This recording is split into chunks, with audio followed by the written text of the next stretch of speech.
there's a fundamental economic law which has never been contradicted to the best of my knowledge. And that is, if you pay more for something, there will tend to be more of that something available.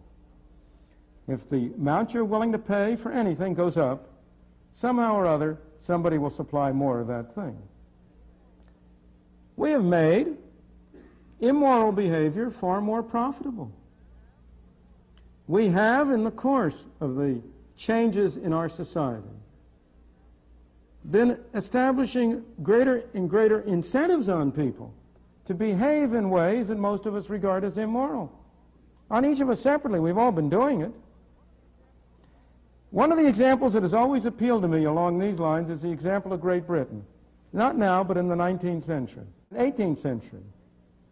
You know, in the 18th century, Britain was regarded as a nation of smugglers, of law avoiders, of people who broke the law.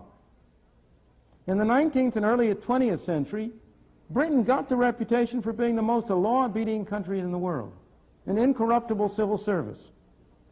Everybody knew about the fact that you couldn't bribe a civil servant in Britain the way you could one in, say, Italy or New York. How did that come about? How did a nation of smugglers with no respect for the law get converted into a nation of people obedient to the law? Very simply, by the laissez-faire policy adopted in the 19th century, which eliminated laws to break.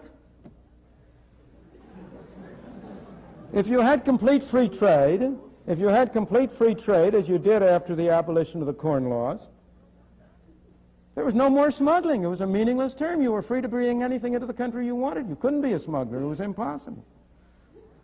If you didn't need a license to establish a business, you didn't need a license to open up a factory, what was there to bribe a civil servant for?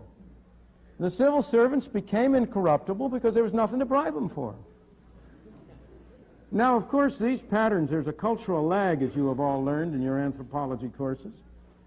And these patterns, once they develop, last for a while. But what has been happening in Britain in the last 30 and 40 years is Britain has been moving away from essentially laissez-faire and toward a much more controlled and centralized economy.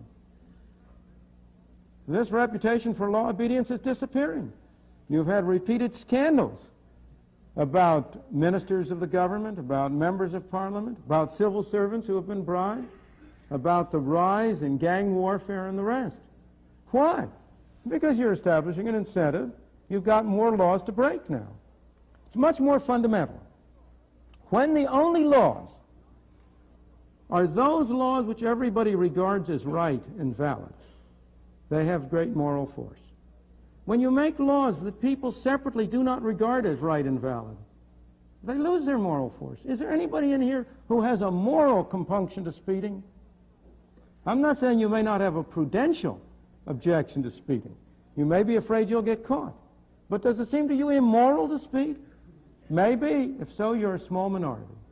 I have never yet found anybody who regarded it as immoral, to violate the foreign exchange regulations of a foreign country. Here are people who would never dream for a moment of stealing a nickel from their neighbor, who have no hesitancy on manipulating their income tax returns so as to reduce their taxes by thousands. Why? Because the one set of laws have a moral value that people recognize independent of the law of the government having passed these laws. The other set do not appeal to people's moral instincts. So I believe, well, let me give you some more examples from the United States. Prohibition of liquor, which was attempted, as you know, had disastrous effects on the climate of law, obedience, and morality. Something which had been legal, to buy and drink some alcoholic beverages, became illegal. And you converted law-abiding citizens into bootleggers. I heard over the 60 Minutes program last Sunday night a great story on butt-legging. This has to do with the fact that the New York State tax on cigarettes is very much higher than the tax on cigarettes in the state of South Carolina.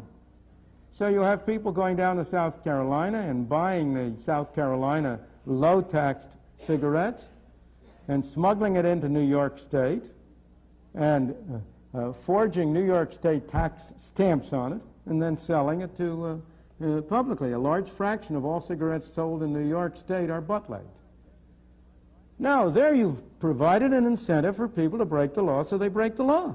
It's like prohibition in a different form. The obvious answer is for New York State to lower its taxes, and you will eliminate butt-legging overnight and be able to take whatever may be the number of policemen who are devoted to enforcing that kind of thing, you will be able to take them and turn them to useful work.